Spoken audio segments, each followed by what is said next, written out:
You guys ever start one of those series where you absolutely love it, you're just fully invested in this world right away, and then each book just kind of gets less and less exciting? Yeah, let's talk about some Demon Cycle.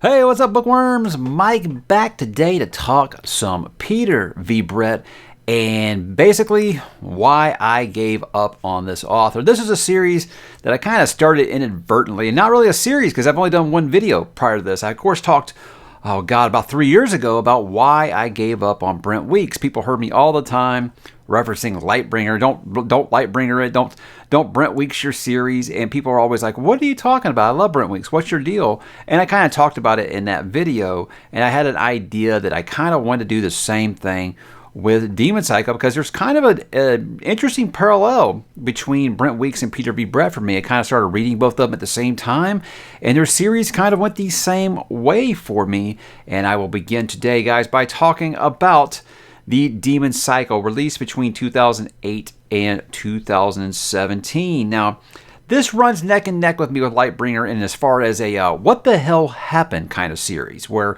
again, you really love the way it started. There was some cracks in the foundation midway through, and then about by book 4, you're like, is this even the same series anymore? Now, you can go all the way back to 2019, 2020 on this channel. Find some of my earliest book reviews on here that I did for books 1 and 2 of this series. And I was quite positive on both of those books. So people are always asking me, well, what the hell happened? And I think that's a great question when it comes to this series. So let's talk about Peter V. Brett as an author first. Look, he's got 2 series both in the same universe. Demon Cycle consists of 5 novels and 4 novellas. Nightfall is a series, as he's doing now, a trilogy, takes place 15 years after the Demon Cycle. And Peter V. Brett has sold over 4 million copies of his books worldwide. So he's a very, very popular author. He's got quite a legion of fandom, and I am taking nothing away from that, guys, with a video like this. Just like I said in the Brent Weeks one, I know it won't make any difference because people feel like they've got to protect what they love, and I understand that. This is just my opinion. This is why people ask me constantly what happened with Demon Cycle, what happened with Lightbringer, so I feel like I kind of want to talk about that. My opinion does not invalidate yours, guys. If you think that this is one of the greatest series ever, you're allowed to think that. So I want to get that out of the way here. Also, I want to say that Peter V. Brett is an incredibly nice guy. When I first started this channel, he was one of the first authors to ever respond to me on Twitter, talk to me about things. We messaged a few times. We talked about his series. I think he was the first one who ever actually watched one of my videos and commented on him shortly there before Michael J. Sullivan did. So I'll always be thankful to him for that, for making me feel like, hey, I'm making a difference here. And it helped that I did love those first 2 books. So again, when I talk about things like this, guys, it's never about the author as a person. He's a great, great human being, and he's a great writer. He's a great writer, and I think that he has obviously earned his place in the fantasy community. But I'm going to talk about why this series kind of fell off for me. Now, in 2019, I read The Warded Man, and I loved it. No joke, guys. I read this book in one day. I could not stop turning the pages. I loved it. It had everything that I love about fantasy. It had coming of age for 3 characters. Had this incredibly beautifully developed world. It had all kinds of things with this lore, with these monsters, that only come out at night. These wards that the characters could draw that could kind of protect them. It was an amazing, amazing first step in a world that was really, really just cruel and grim in a way I hadn't seen since the first Law. So I was very, very excited about where the series was headed. And I still have this on my list as one of the greatest book ones ever. This is it. This is an incredible, incredible book. I only have one criticism of it, which will kind of come up in the point of this video. And then around 2020, I went ahead and picked up, I got to say, the reason that I took the breaks, guys, is I had this weird idea. And this is why I have such a hard schedule now. People ask me this a lot. Why do you schedule out the things the way that you do? Because when I first started this channel, I said, I'm going to start book 1 of 5 different series.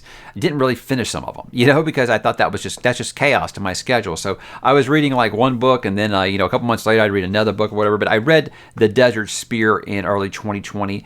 And a lot of people told me, oh yeah, it just kind of drops the ball. And I think that people have said that about every book in the series, that each one is one where someone got lost with this series.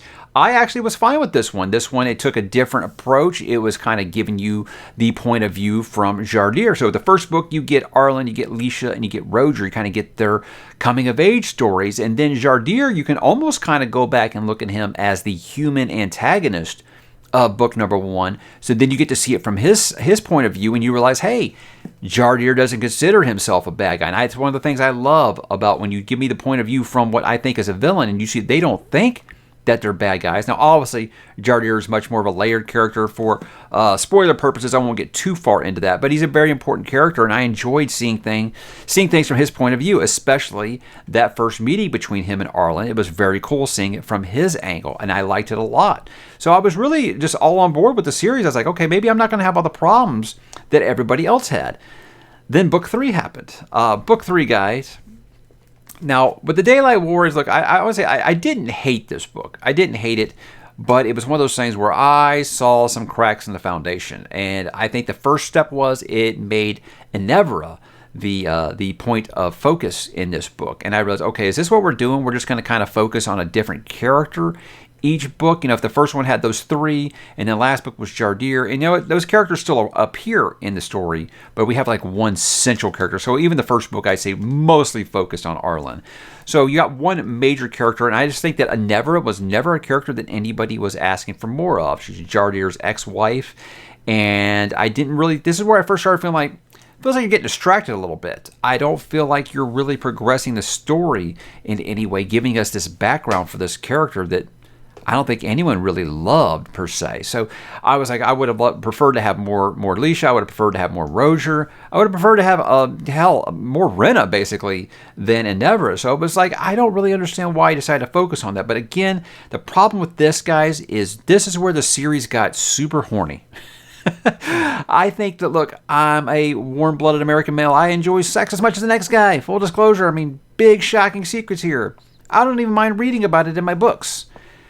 But there's a point where it's like, you're kind of stretching it to a little bit of erotica here. And there's very few male fantasy authors who can do that well. I think it just got to a point where it was almost like pervy. It was almost creepy. And it was just very disturbing. And I think that just becomes a big complaint with this series overall. Is I feel like the way that sexual abuse is kind of handled in this series, and just sex overall, it can get a little just like obsessive. And I've mentioned recently when I was reading, what was it? Red Sister by Mark Lawrence, where I was like, look, I'm exhausted with male fantasy authors talking about female cycle and the loss of virginity, and of course the whole Maidenhead thing. I think the word Maidenhead is said in this series about 400 times. And it just got to the point where I was like, stop, guys, you're out of your element. Please stop. Please stop. And it's cranked to 11 in this series. It just is really, really bothersome. And when you get to the part about sexual abuse, let's just say there is a character who has her virginity taken against her will. Let's put it that way. And obviously that's mortifying, you know, and that's something that could happen in this world, you know, and that wasn't really my problem with it. My problem with it is like 6-7 chapters later, she's banging someone else. And I'm like, come on, that's bullshit. And it's just completely unrealistic. And it's just something that I think continues to happen through this series. It just kind of gets just to a point of absurdity. And I think that's probably my biggest criticism of this series, is the way those kinds of things are handled. But guys, I'll be honest, by the time I got to book 4, I was begging for more of book 3, because this is where the series lost me. And I'm noticing the shocking parallel with Lightbringer here.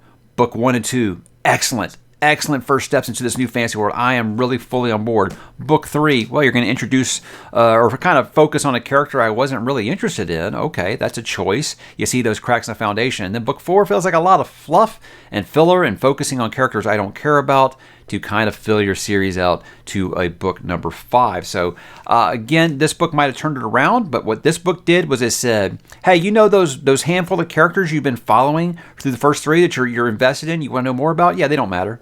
They don't matter. Not in this book, at least. Now, look, they do make some appearances, but it's one of those things where imagine if Robert Jordan around, I don't know, the 4 quarters, around book 9 or so, Robert Jordan says, you know what, Matt, Rand, naive. I don't need none of those characters. How about we follow these background IO characters like 4 generations removed, and we just kind of follow them for this whole book? That's what Skull Throne does. And that's where it lost me, guys. That's where I did just like Lightbringer, and I have book number 5 signed on hardcover, and I've never read it, and I don't intend to. And it's amazing that a series that can start so hot for me, how can it go downhill so damn quick? I mean, I think the easiest reason to see is that Arlen is basically character assassinated in pretty much after the first book. You know, and you know what? Peter actually did message me. He said people who think that this series is about Arlen are going to be disappointed. So I kind of had that expectation of, okay, so Arlen's not going to be the main character, but I didn't expect him to just be completely again, character assassinated from what he was in book number 1. You don't want to make him the focal character? That's fine. That's fine. Do what your story tells you to do. But for the fact that he's doing stuff that is nothing like the character that you set up in book number 1, and oh my God, his relationship with Rena might be one of the cringiest and worst written relationships I've ever read in fantasy. It's just awful. I mean, we're talking Night Angel bad, guys. And I think I'm just always going to compare these two authors because these series just kind of follow such a similar path, and their narrative choices and what they decided to do with their series just make me think of one another. And it's just a disappointment because Arlen was a really, really awesome character, and they kind of tease a relationship with one other character. And it isn't because Arlen doesn't end up with the character I wanted him to. No, it's just the relationship that does happen feels forced, and it doesn't feel like anything that would actually happen. And then the way that they talk to each other is just, oh my God, please stop. I mean, just please stop. And that brings me to the character of Leisha. Leisha is a character I think just becomes more annoying and more just the very definition of a Mary Sue every single book. So she has her struggle in book number 1, and she overcomes it. And I can appreciate that in a character. I can. But after a while, it's, Leisha, she's the best at making medicine. Oh, Leisha, she's the best at healing. Well, you know who does the best wards? Oh, Leisha draws the best wards. Oh, who's in love with Leisha? Everybody. Everybody's in love with Leisha. Oh, every girl, they want to be just like Leisha. It's just to a point where it's like, Jesus, she got rainbows coming out of her rear or what? This is amazing. It's just it just became unbelievable, and it really just feels like Peter V. Brett listened to feedback on his story, and he just listened to the wrong people. I think, at least that's how it feels. I don't know if that's how it went. I doubt that's how it went. I'm sure he knew where he was going with the story. I don't think he was easily influenced. I'm saying as a reader, that's how it feels, because it feels like this isn't what you started out to do at all. Why are we headed here? So. I don't know. Roger just kind of completely gets dismissed after a while, like he's just not even necessary, and I don't know why. I thought that was a compelling character. I believe that this series would have been really, really sharp if he'd have kept it a trilogy, because if he had just focused on the Jardir versus Arlen thing and the whole Chosen One deal, I think that this series could have been really, really strong. So it's one of those things where it does definitely feel like there's some fluff here. It feels like a trilogy that was fluffed up to become 5 books. And when an author finds some success, that's what they'll do sometimes. And again, this is all conjecture on my behalf. I don't have any inside information. I don't know more than anything. That's how it feels as a reader. Like you lost the plot a little bit because you're trying to expand your world. But I think he expands his world too much by giving us new characters that no one really is invested in. No one really wants to know about. We want to know more about those characters you made us fall in love with books 1 and 2. That's what we want to know more about. Again, it might turn around in the core. I don't know. I'll never know. I don't know. Because it was the Bald Booktuber, Scott. He's the one who kind of had that glass-breaking moment in my mind for me when I said I was going to force myself to finish the series. And he said, if every book in a series, you find it less fun, quit. And I said it's one of those things, I don't DNF books very often, but I will DNF a series. And I think that this and Lightbringer are the ones that made me realize, if you're not having fun, who cares? Why finish it? Why keep going if you aren't having a good time? And that's really just why I just kind of walked away. And again, it just makes me think of Lightbringer, a series that had so much potential, felt so fresh and original, and I was really, really in. It just kind of lost its way due to fluff and focusing on characters that I just wasn't really invested in. So I don't know. It just kind of feels like a wasted opportunity because I felt like this series really could have been something special. And again, that first book is one of the best book 1s in the fantasy series I've ever read. And I still feel that way, so it doesn't diminish from that first book. It just makes me think of missed opportunity, of what could have been. This series could have been something really, really great for me. So I think if you just focus, like I said, on Arlen and Jardir and that struggle, leave the erotica for another series you want to do. I don't know. Again, I want to say, like I said, my opinion doesn't invalidate yours. If you love this, it's really, really great. But guys, that is why I gave up on Peter v. Brett. Kind of lost the plot a little bit. So guys, not Night Angel. Again, I'll always talk about these authors in the same breath, it feels like. But Demon Cycle, did you finish it? Why don't you drop in the comments and let me know what you thought. Did you love it? Did you hate it? Hey, that's all welcome here in the comments. So hop out there, guys, and I will talk to you there.